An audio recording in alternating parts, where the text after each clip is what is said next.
يا مرحبا وهلا فيكم، نورتوا مطبخي لليوم. حبيت شارك معكم مشروعي للفريز والشوكولا، بشارك معكم الطريقة من الألف للياء. أول الشي حبيت شارك معكم هيك كم بوكس من اللي أنا عملتهم وبدأت مشروعي فيهم، وهذا كان أول بوكس بشتغل فيه. طبعا أنا بهي الفترة كنت لسه بتركيا قبل ما نرجع على سوريا، بدأت أتعلم كيف لازم نسيح الشوكولا على بخار أو بالميكروويف أو على الغاز. طبعا جربتها بالميكروويف بتصيح معكم الشوكولا وبتصير كتير قوامها حلو ناعم، لكن لما نغلف فيها الشوكولا الفريز ما بتجمد على الفريز أبدا.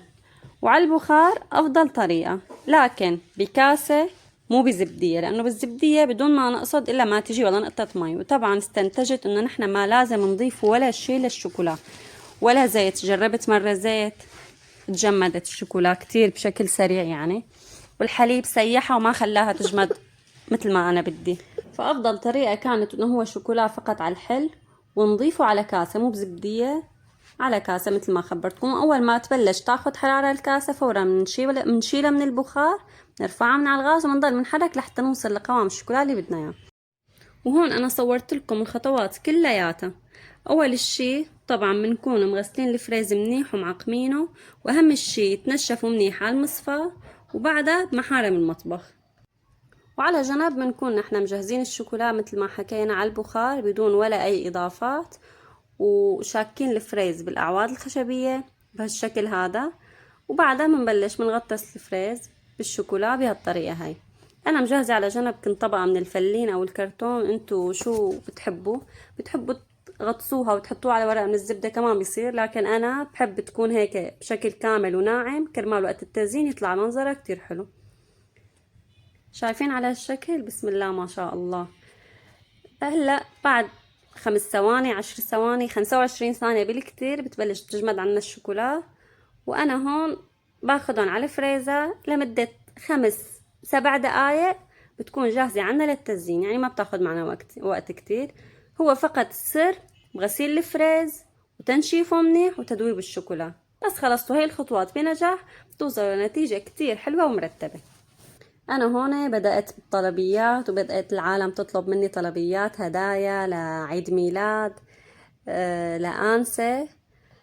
فمشي مشروعي الحمد لله بتركيا، ولكن بعد فترة نحن قررنا نرجع على سوريا فتوقف هذا الشيء. أنا هون ناوية يعني أرجع كفي بهذا المشروع بإذن الله تعالى، بس لحتى أنقل على بيتي وأتركن بدي كفي فيه وشارك معكم النتائج. هذا كان تاني يوم من الطلبية الثانية. شاركت معكم هيك فيديو سريع أنا ومجهزة الشوكولا ومسيحته، وكيف طريقة تغطيس الفريز. طبعا هاي القطعة الخضراء من الفريز بنخليها لأنه كتير بتعطيها شكل حلو مع الشوكولا. وحابة أسألكم سؤال عم يجيني بالتعليقات، إنه أنتوا حابين تشوفوا رحلة انتقالي للبيت الجديد والتنظيف والتركيب، فأنتوا بتشجعوني إنه أنا أصور فيديو روتين يعني بمرحلة الانتقال للبيت والترتيب والتنظيف.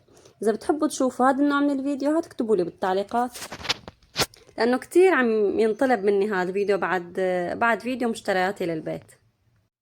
ولهلا عم شارك معكم كل الخطوات كرمال لما تعملوا الفريز يعني ترجعوا للفيديو وتلاقوا الفيديو موجود عندكم بكل خطوات تغليف الفريز. مثل ما شايفين هون بعد 5 أو 7 دقايق تقريبا، والله ما بذكر على الضبط، جمد عنا الفريز بهذا الشكل. وهلا حابة اورجيكم البوكسات والفريزات الحلوين اللي عملتهم طلبيات بنهاية الفيديو. وما تنسوا اللايك والمتابعة، ودعوة حلوة منكم لرحلة البيت الجديدة والمنزل الجديد. شكرا كتير على تعليقاتكم الحلوة اللي بتجنن مثلكم.